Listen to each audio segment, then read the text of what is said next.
Vou ouvir não. Graça e paz, amém? Amém. Deus abençoe. Amém, Deus. Irmãos, desde quando eu decidi vir para cá, trazer a palavra do Senhor, eu pedi a Deus para me orientar, né?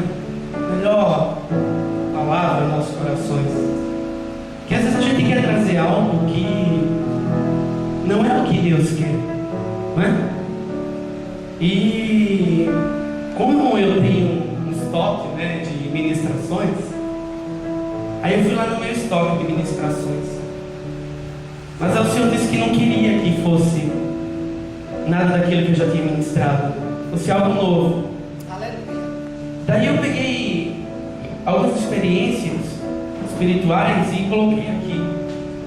E aí, antes de a gente ler a palavra do Senhor, eu queria que você olhasse com seus olhos aquilo que eu falar, porque eu vou contar um pouquinho sobre de tudo que eu vou falar através da palavra do Senhor. Eu vou falar um pouquinho da minha vida para vocês. E eu vim dirigindo e eu disse: Senhor, será que eu devo falar mesmo? É todo mundo que está preparado para ouvir, né, muitas coisas. Então eu tenho uma bagagem muito boa, como cada um de vocês tem história para contar, né? Se a gente for falar um pouco da vida de cada um, dá para fazer um livro de cada um. Mas nós vamos falar hoje sobre o olhar de Jesus. Eu vou intitular essa mensagem essa noite como o olhar de Jesus. E o olhar de Jesus, primeiro eu tenho que me olhar, para primeiro olhar para ver como ele olha em sua palavra.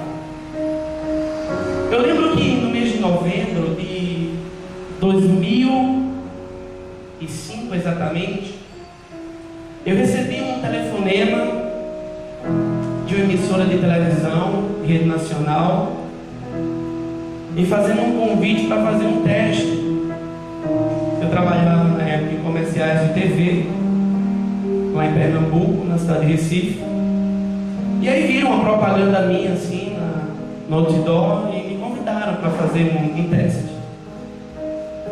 E durante esse teste eu pude conhecer um pouco da vida mais artística, assim, mais calorosa, sabe? E eu passei no teste, fiz um contrato durante uma novela de uma emissora. Vocês não lembram de mim, que eu era bem novinho, passando na TV, eu tinha cabelo ainda.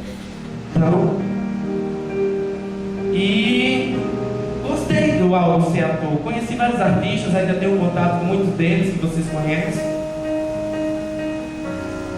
Mas o meu olhar era de querer mais, né? Quando eu entrei para a vida artística, eu me maravilhei com tudo aquilo que eu encontrei. Porque era tudo muito fácil, tudo muito gostoso. E aí eu lembro que nos primeiros dias eu morria de vergonha, pastora. Morria de vergonha. Eu para gravar um texto, sabe, de agonizar, era algo terrível. Mas os diretores da novela gostaram tanto, né, de mim, que disse: não, a gente vai tentar, vamos lá, gravava uma vez, dava certo, gravava a segunda, não dava certo, na terceira eu já ia. Sei que no terceiro mês pra lá, a coisa já estava desenrolando. E eu costumo dizer que um dos meus grandes professores foi uma mulher chamada Karina Bach, né, e Patrícia de Sabrito, que fez junto comigo a novela. Dedicaram muito tempo para me preparar e para estar bem, né, perante o momento que eu estava tendo ali. Aí eu lembro que nós teríamos que gravar uma cena lá em Fernando de Noronha, onde a gente pegou um avião, e a cena era com Laura Cardoso. E aí eu fiquei mais nervoso ainda. Eu disse: nossa, a mulher tem 30 anos aí, né, 40 anos de carreira. E tudo era a forma de como eu olhava as coisas. E o Senhor Jesus Cristo, Ele já tinha olhado para mim, já tinha me separado, só que eu não tinha ainda olhado para o Senhor. A novela acabou, E aí uma outra emissora maior me chamou. E aí eu fui fazer malhação. E durei poucos dias para fazer um outro trabalho também da própria emissora. Recebi vários convites durante 2007, 2008, 2009 até 2011 para participar de um programa de reality show dessa emissora. E todas as vezes que tudo ia dar certo, entrava uma outra pessoa. Mas é porque Jesus estava olhando para mim de uma forma diferente. Às vezes, hoje eu digo assim, meu Deus, se eu não tivesse ouvido a voz do Espírito Santo de Deus, eu acho que eu estaria agora bem famoso, né? Teria bem famoso, porque eu faço um culto sozinho, né? Eu grito muito, então não precisa ter ninguém. Meu aleluia, glória a Deus, eu já faço o culto sozinho. Mas eu fui entrando, nesse mundo artístico. Depois eu não quis mais, eu queria fazer comercial, eu fiz vários comerciais para a Europa, Argentina, Estados Unidos, vários comerciais de cervejas importadas, Bélgica. Comecei a fazer vários comerciais. E aí trabalhei também como modelo fotográfico, e aí a gente foi trabalhando, aí a idade vai chegando outras pessoas também. E aí naquele momento eu decidi parar. Eu disse, não é mais para mim isso aqui não. Mas era Jesus já olhando para mim, colocando o desejo no coração. E aí eu parei e disse, não, agora eu vou virar dançarino, já que eu não dá mais para ser ator. Aí eu lembro que eu dancei também em uma banda muito famosa, fiz vários programas de televisão, fui jurado em vários programas de televisão também. Isso tudo muito novo. E naquele momento eu recebo novamente um convite para voltar para a carreira de ator. Aí gravei um filme. Depois desse filme eu decidi parar. Eu acho que a pastora não sabe nem muito dessa minha história. Aí decidi parar de ver. Disse, não, depois desse filme eu vou parar. Não quero mais. Porque o Senhor nos olha de uma forma bem diferente. E nós olhamos o mundo com um olhar de desejo. Nós sempre queremos mais, muito mais, não é verdade? E aí eu parei. Parei de dançar, parei de fazer televisão, parei de fazer cinema, parei tudo. E fui para a Gandaia. Já vivi ali na Gandaia, Estava afastado, tinha uns 4 anos mais ou menos. E aí fui para a Gandaia, conheci lá o gueto, o mundo gay. Eu sempre fui taxado como um rapaz muito quieto. Quando eu saía com meus amigos ficavam com 1, 2, 3, 4, 5, eu ficava lá com medo. Quando o rapaz ia para a boate, eu lembro que eu vim numa boate aqui, como é o nome dessa boate aqui? Que fica ali, A Vogue, eu lembro que a Vogue era no centro, não era?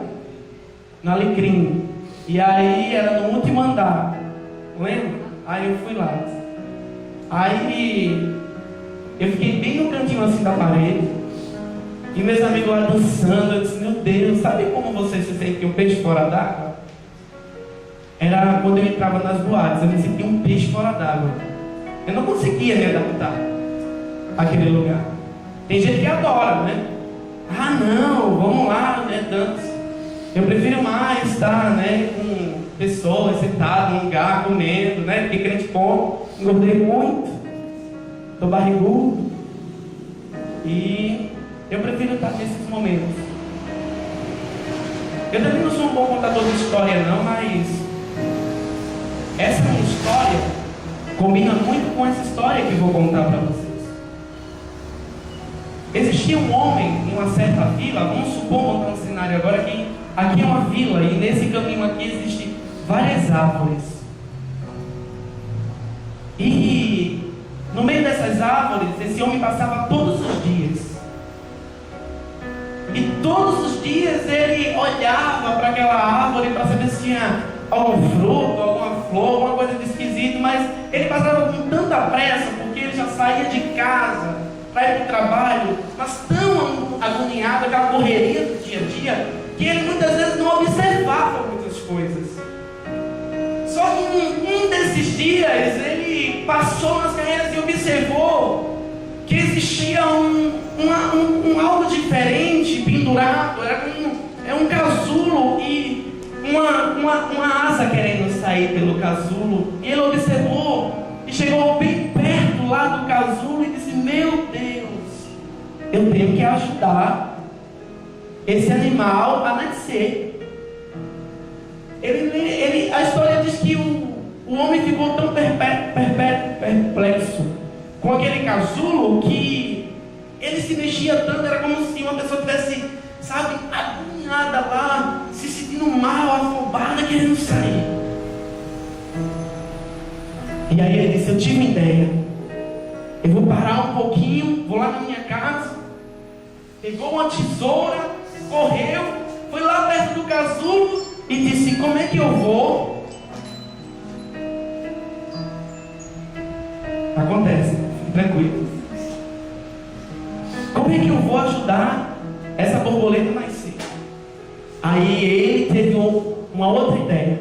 Eu vou chegar mais perto, vou tentar pegar o mínimo no casulo e vou tentar rasgar. E aí ele começou a rasgar, com muito medo, porque ele poderia fragilizar ou acidentar a asa da borboleta. E ali ele, com muito cuidado, cortando, de repente o buraco ficou muito largo e ali a borboleta caiu. E ele ficou assustado, ele: meu Deus, ela nasceu, eu ajudei ela a nascer. E ali, naquele exato momento, ele disse: opa, por que ela não está voando? Por que ela não voa? Porque a borboleta voa, mas ela não está voando. E ele chegou mais próximo, se abaixou, olhou para ela e observou um detalhe. A asa, que ainda não estava à mostra, estava dentro do casulo, estava muito pequena. E ele disse: meu Deus, ela nasceu com uma deficiência. E ele parou de falar. Só que a conclusão da história diz que a metamorfose, o processo de desenvolvimento de um nascimento de uma borboleta dentro de um casulo, é desse jeito que acontece. Ninguém pode ajudar ela a nascer.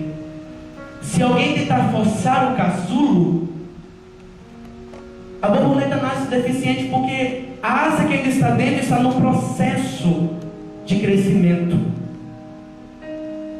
E às vezes a gente tenta ajudar, mas termina se prejudicando, ou prejudicando o outro.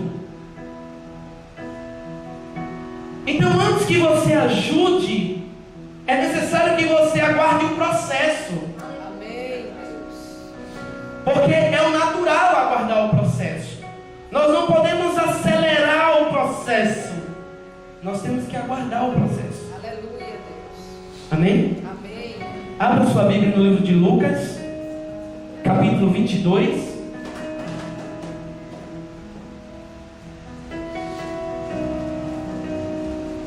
Para não ficar só nas minhas palavras, vou tentar ser bem breve também. Lucas capítulo 22.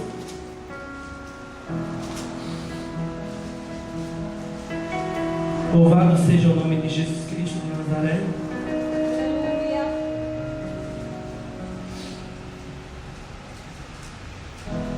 a partir do verso 54.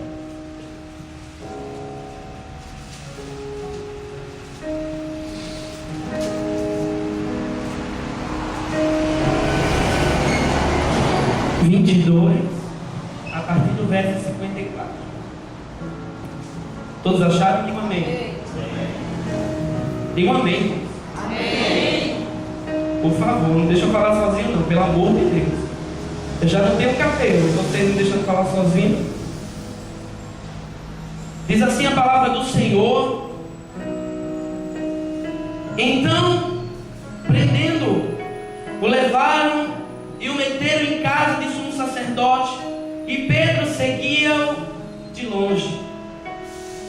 E havendo-se acendido fogo no meio do pátio, estando todos sentados, assentou-se Pedro entre eles, e como certa criada, vendo-o estar assentado ao fogo, pusesse os olhos nele, disse: este também estava com ele. Porém ele negou, dizendo: mulher, não a conheço. E um pouco depois, vendo o outro, disse: tu és também deles. Mas Pedro disse: homem, não sou. E passada quase uma hora, um outro afirmava, dizendo: também este verdadeiramente estava com ele, pois também é galileu. E Pedro disse: homem, não sei o que dizes. E logo, estando ele ainda a falar, cantou o galo. E virando-se o Senhor, olhou para Pedro, e Pedro lembrou-se da palavra do Senhor, como lhe tinha dito antes: que o galo cante hoje, me negarás 3 vezes. E saindo Pedro para fora, chorou amargamente. E os homens que detinham Jesus zombavam dele, ferindo-o. E vendando-lhe os olhos, feriram-no no rosto e perguntavam-lhe, dizendo: profetiza-nos, quem é quem te feriu? Até aqui. Fecha teus olhos. Se por gentileza, coloque a mão no seu coração. Eu também vou pôr no meu. Espírito Santo do Senhor,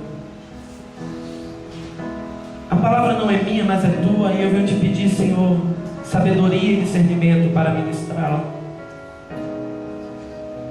Que o homem que aqui está na frente, ele diminua e ele caia por terra, mas que o teu Espírito Santo, ele tenha liberdade para falar aquilo que está no teu coração e não no coração deste homem.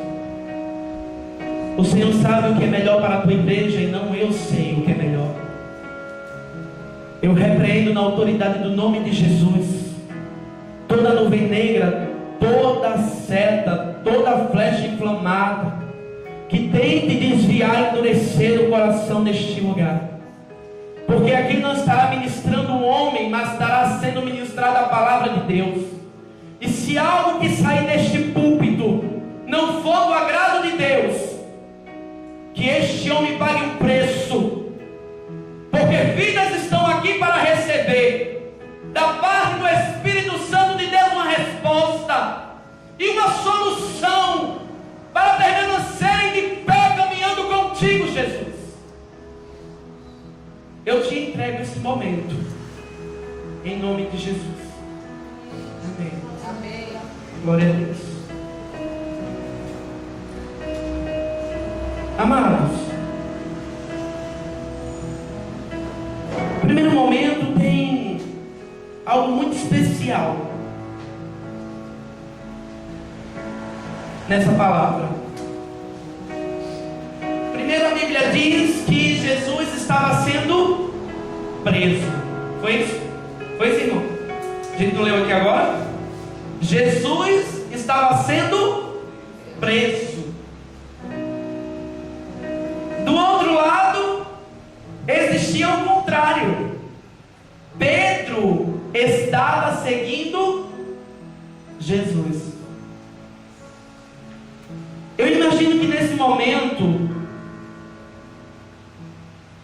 que Pedro estava seguindo Jesus, porque os romanos, os sacerdotes, os soldados receberam ordem para prender o Nazareno. Eu imagino, sabe, alguém dando ordem para prender a minha mãe. Eu acho que eu nunca imaginei isso. Eu acho que a primeira reação que eu ia ter era tentar ir para cima dos policiais. Por que você está prendendo ela? O que foi que ela fez? Ainda eu tenho um pai? Eu acho que seria a mesma reação. Se alguém fosse dar ordem de prisão ao meu pai, eu ia lá e dizer: o que está acontecendo? Eu preciso saber o que está acontecendo. Mas nesse momento, Jesus, quando recebeu ordem, quando os discípulos foram tentar fazer alguma coisa, Jesus bradou com a sua voz e disse: é chegado o momento. Está escrito que vai ser assim. Nem vocês, nem ninguém, nem ele que estava de cima pode mais interferir, porque eu escolhi que fosse assim. E quando Jesus escolhe a forma de trabalhar, nem eu e nem você pode interferir. Porque quando o Senhor, Ele entregou as suas mãos para ser preso, uma observação muito profunda é que um outro homem que estava ao seu lado esperou Jesus descer das escadas, em seguir a distância, e ele ia atrás. Irmãos, quando alguém está sendo preso no meu bairro, ninguém vai atrás não, porque a polícia toca o carro e vai embora com a sirene. Quem for atrás, eles param de estar atrás. Por quê? É do meio também aqui, vai preso também, bora, volta. Mas Pedro teve medo de ser visto também. Pedro estava se escondendo dos olhares, mas queria ver até onde Jesus ia, sei lá, para tentar ajudar a fazer alguma coisa depois. Reunir os discípulos e disse: vamos montar aqui as tartarugas ninja, né, os Power Rangers, os crentes, né, e vamos lá salvar Jesus, algum tipo de, né, da Liga da Justiça. Mas quando Pedro chega em um determinado lugar, a palavra de Deus, ela é bem clara, que ele diz que ele é visto. A Bíblia diz que uma certa criada, uma mulher, avista Pedro. Mas quando ela avista Pedro, ela não fica calada. A Bíblia diz, não sou eu que estou dizendo, é a palavra do Senhor, diz que essa mulher olha para Pedro e diz: você é pareia dele. Você anda com ele. E a primeira reação de uma pessoa que está sendo acusada é ficar assustada, e 99,9% é dizer: eu não tenho nada a ver com isso. Porque, irmão, quando a minha mãe decidiu dizer: eu não quero mais esse menino, eu era um menino muito rebelde. Antes de tudo isso que eu lhe contei da minha história, irmão, eu era um furtador de primeira. Olha, irmão, não podia ver relógio no ônibus assim na janela, que eu pulava e pegava. Boné, sabe a Avenida Agamenon Magalhães, pastor? Ali em Recife, era ali que eu fazia isso. Me juntava com a patotinha de um bairro lá da Pesada e virei maloqueiro. Comecei a furtar, entrava nas lojas, botava o terror, até vassoura eu roubava. Era, botava o terror. Mas quando começou no bairro a aparecer essa história de que ele está no meio, a minha reação, não, eu não tenho nada a ver com isso. Aí minha mãe disse, tá bom, vai para a FEBEM. Me denunciou, passei 1 ano. É um lugar que eu não desejo ninguém, viu? 1 ano. Trabalhando lá dentro de padaria, aprendi a fazer pão. Só ia para casa no final de semana. E se obedecesse. E a minha reação era dizer não. Não estou com ele não. O grupo aí não está não. Eu lembro que eu só tomei juízo quando 3 amigos meus, o mais chegado, morreu com 3 tiros na cabeça, 19 tiros na perna e morreu do meu lado. Não deu nem o tempo de me levantar. Eles chegaram e começaram a pirar e eu disse, Jesus, fechei os olhos. Não tinha o que fazer, irmão. Não tinha o que fazer. E quando eu olho, a primeira impressão é abraçar todo melado de sangue e dizer, gritar o nome dele, né? Chorar, berrear, dizer, meu Deus, meu amigo. Eu disse, amanhã vai ser eu. Já é o terceiro que eu perco, amanhã vai ser eu. E eu decidi realmente deixar essa vida dura aí da vida. Mas a Bíblia continua dizendo que uma segunda pessoa olha para Pedro e diz, ei, peraí, esse também aí estava com ele. E ele diz o quê? Não, eu não conheço o Nazareno. Logo mais adiante a gente percebe que outra pessoa diz de novo, esse estava com Galileu. O que é que Pedro diz? Não, eu não estava com o Nazareno. 1 Coríntios, versículo 2.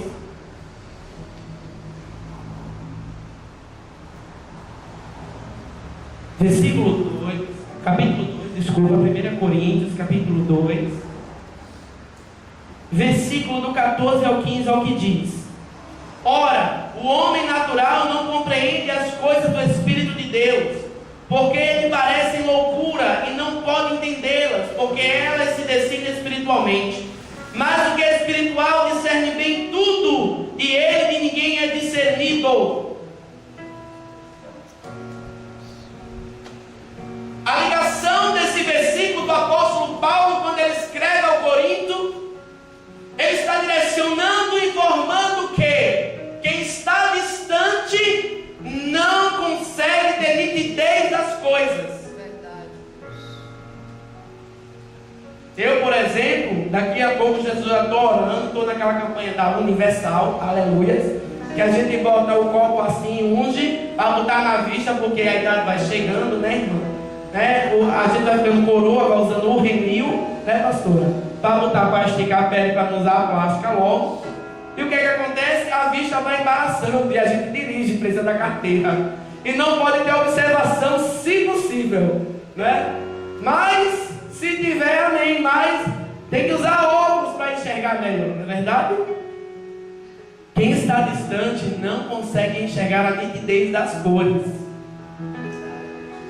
Pedro estava aqui tão distante. Mas uma coisa que me chamou a atenção nessa passagem também é que mesmo ele sendo apontado, dizendo, você andava com ele, ele não se importou, continuou seguindo Jesus. Ele poderia ter dito, meu Deus, vão me pegar também, me prender, me açoitar, vão me matar, eu vou dar com o pé aqui na coluna e vou me embora. Mas não, ele disse não, ele ficou se esquivando, mas ele continuou seguindo a Jesus. Louvado seja Deus. Aleluia. Aleluia. Jeremias 29, 11 diz, pois eu bem sei os planos que estou projetando. Essa é na linguagem contemporânea. Deus está projetando para você planos de paz e não de mal, para vos dar um futuro com uma esperança. Aleluia. Deus, ele projeta em todo o tempo. No versículo 61 diz: então voltando-se o Senhor, fixou os olhos em Pedro, e Pedro se lembrou da palavra do Senhor, como ele dissera: hoje 3 vezes me negarás antes de cantar o galo. A palavra diz que Pedro se lembrou de que ele negaria o Senhor 3 vezes. A palavra está dizendo que Deus fez Pedro lembrar do passado para o presente. Jesus já tinha falado para Pedro: Deus é Deus que vai no passado para lembrar e não para acusar. Verdade, Deus. Aleluia. Para lembrar. Nesse momento, Jesus estava sendo açoitado e batido. Imagine você, uma pessoa no meio da multidão. É como se eu me pegasse agora e dissesse assim: eu vou ficar aqui agora de costa, e cada um de vocês vai dar um chute nas minhas costas.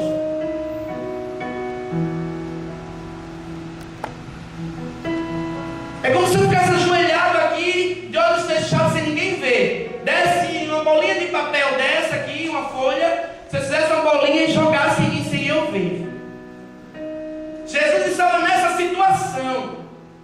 Ele estava sendo açoitado, ele estava sendo batido por outros homens.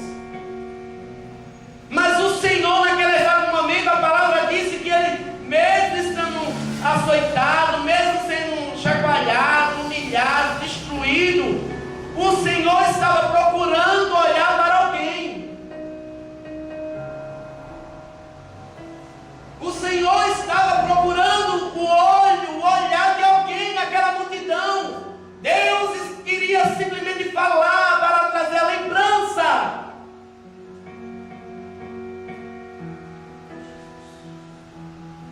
Aleluia.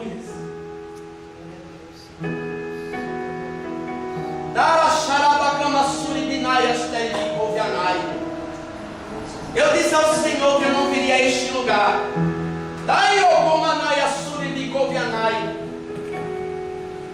Mas o Senhor tem planos. Quando eu entrei por essas portas essa noite, eu cheguei orando neste lugar e disse: se eu não sentir a tua presença naquele lugar, eu não vou falar do teu nome. Mas eu quero dizer uma coisa para vocês que aqui estão. Quando eu entrei por esse lugar, o Senhor disse: vá lá em cima. Então eu já senti que o Senhor está aqui. Aleluia. E quando eu cheguei lá em cima, o Senhor começou a me contar uma história.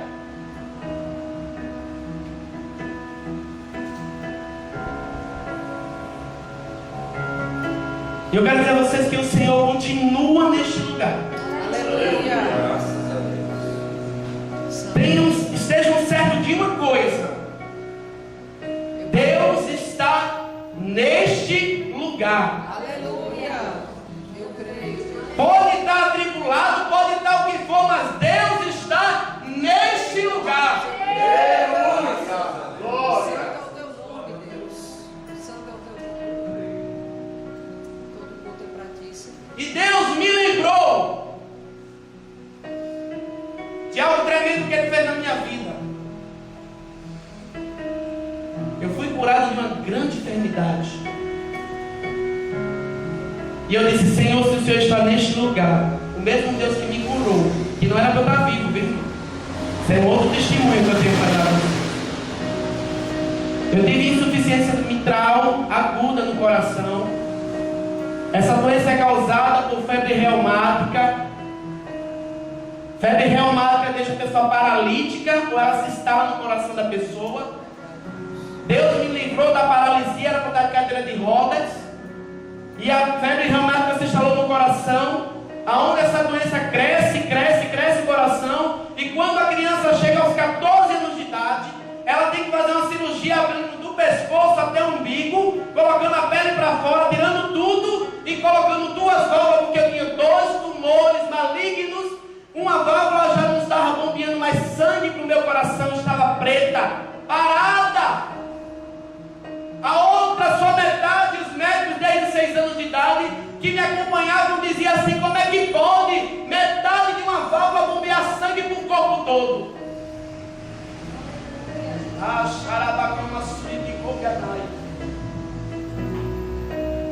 Não estava no meu script, mas Deus muda o percurso para dizer que Ele é o mesmo. Ele não muda, quem muda é o homem.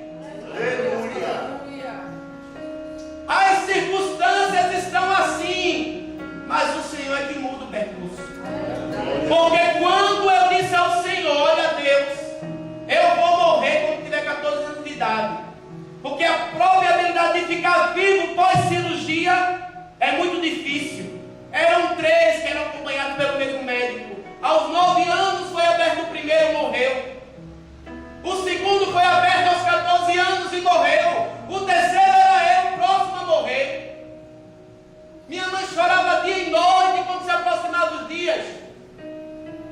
Eu não podia brincar, minhas irmãs iam para as férias, eu ficava dentro de casa trancado. Eu não podia sentir alegria, não podia sentir adrenalina alguma, porque se acelerasse as batidas do coração, eu caía duro no chão. Era medicamento a cada 21 e 21 dias. Era medicamento de comprimido todos os dias para me manter vivo, para retardar o tumor que estava tomando conta da outra válvula. Mas meus irmãos, vocês não sabem do que Deus é capaz de fazer. Vocês não compreendem o tamanho e a imensidão do poder de Deus. Nós medimos o que Deus pode fazer, mas Ele é desse tamanho. Não pisa em ninguém, pisa no inimigo das nossas almas. Porque ninguém aqui é inimigo de ninguém, amém? Amém. Somos irmãos, vamos morar no mesmo céu. Mas Ele pisa no inimigo de nossas almas, que tenta confundir a terra. E eu lembro que eu orava ao Senhor, dizendo: Deus me cure, pelo amor de Deus. Vai chegar o dia da minha cirurgia, eu preciso ser curado. Eu creio que o Senhor pode curar. Quem crê aqui que Jesus cura? Ei, Deus, glória a Deus. Eu preciso ser curado. E Jesus não falava nada comigo, era um silêncio, ia se aproximando a data. Aí eu fiz todos os exames 2 semanas antes, disse: não tem mais jeito, falta 2 semanas, Deus vai me curar. Irmãos, uma semana antes teve uma cruzada. Nessa cruzada, eu comecei a orar. Deus disse: Deus, eu vou nessa cruzada, e se for para o Senhor me curar, o Senhor vai me curar. Cheguei nessa cruzada, irmão, eram mais de 3, 4 mil pessoas. Eu lembro que eu orei assim, bem jovem, dizendo assim: Senhor, em nome de Jesus, me cure, Senhor, neste lugar. Olha, eu sou uma criança tão triste, Jesus, eu não brinco, faz desde 6 anos de idade, tomo esse medicamento, hoje é uma tristeza para uma criança. Mas se for para o Senhor me levar, me leve, Senhor, me prepare e me leve. Mas se for para o Senhor me curar, me cure, que eu pregarei a tua palavra para o resto da minha vida. Irmãos, quando eu terminei de orar, chamaram a irmã para fazer a oração final. Eu disse: eita, cheguei de 3 horas, era 9 da noite. Eu disse: não é agora, mas não tem problema, Jesus, Ele vai fazer em outra oportunidade. Quando eu terminei de dizer isso, irmãos, aí era tanta da gente no campo de futebol, que parecia um mar vermelho. Aí eu estava de olho fechado assim, com as mãozinhas duas. Aí eu senti um zum assim, que eu abri meu olho esquerdo assim, era metade do campo de futebol para um lado, metade do campo de futebol para o outro, e o Senhor usando uma mulher que vinha lá da frente, andando, até chegar em mim, e disse assim para mim: o que você veio buscar nessa noite, você vai levar. Aleluia. E a palavra que ela me deu, eu digo para você nessa noite. O que você veio buscar nessa noite, você vai levar, que é cura. Deus vai te dar cura. Quando o Senhor me tocou, eu pude sentir poder. Você não sabe o que é ser tocado pelo Espírito Santo de Deus? Depois de mais de quase 10 anos sofrendo. E poder ir ao médico e ele tirar os exames dizer assim: é loucura. Nele não tem mais o tumor. Onde foi parar esse tumor? Chama a equipe médica. Sabe? Quando Deus toca, Ele tira toda a dor. Aleluia. Quando Deus toca, Ele tira toda a enfermidade. Quando é Deus que está tocando, não fica vestígio de nada. Glória a Deus. E ali para onde glória do Senhor, o Senhor me curou. Me deu um novo coração. Me deu uma outra válvula. Consertou a outra. Bombeia sangue normal para o coração. Louvado seja o nome do Senhor Jesus Cristo. Aleluia. Querida, você pode ficar em pé. Você lá atrás. Você mesmo que olhou para trás.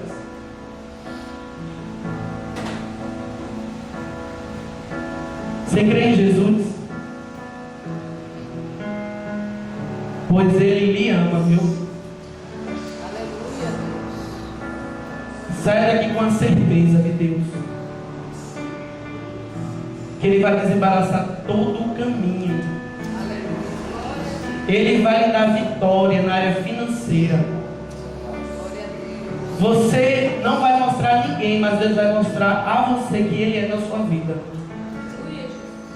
Deus vai reparar tudo em você. Começar pelas finanças, Deus vai reparar tudo na sua vida.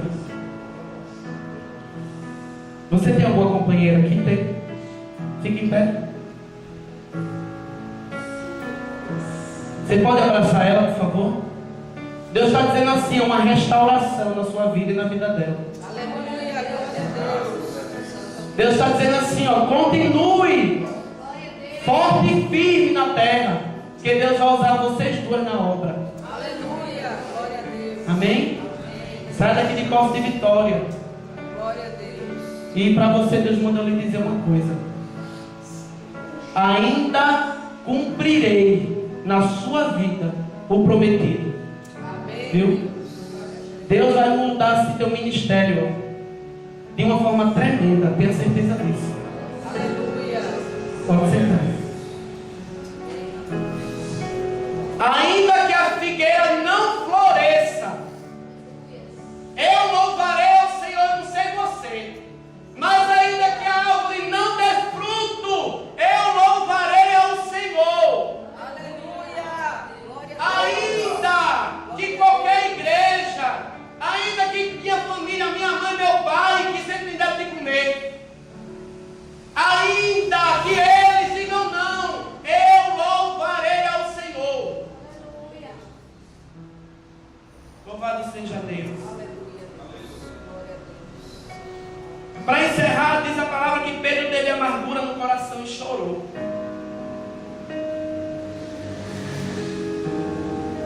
Quando a palavra diz isso no versículo 62, e saindo Pedro para fora, chorou amargamente. A palavra está dizendo que Pedro ele saiu para um determinado lugar, ficou no canto e começou a chorar, porque estava com amargura no coração. Porque a amargura traz tristeza.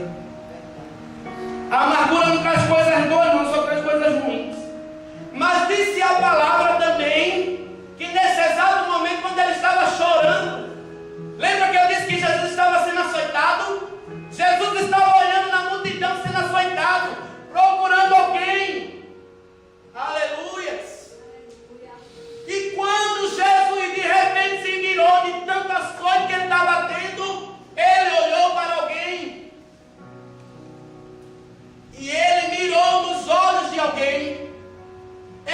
conseguiu encontrar com sangue descido, com tanta amargura. Ele mirou nos olhos de alguém. Porque Jesus, ele tenta mirar nos olhos do quem é seu. Aleluia. Glória a Deus. Glória a Deus. Glória a Deus. Ele, quando ele olha, ele mira nos olhos, ele não desvia.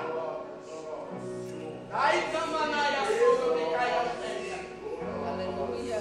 E a palavra diz que quando Jesus encontra o olho de Pedro, aleluia, Glória a Deus. ele diz o seguinte, que aos olhos de Jesus transpareceu os olhos de Pedro. E a palavra diz que Deus levou Pedro lá no passado e fez ele lembrar das coisas boas.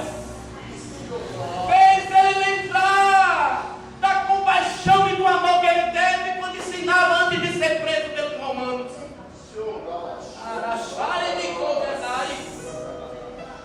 Deus, nessa noite, Ele quer mirar no seu olho. Ele quer olhar para dentro de mim para trazer lembranças boas. Deus não quer te lembrar de coisas que amargurem o seu coração. O meu Deus, que me curou aos 14 anos de idade de uma enfermidade terrível, não é Deus que lembra de coisas ruins, mas é o Deus que olha nos meus olhos para dizer a verdade. Aleluia.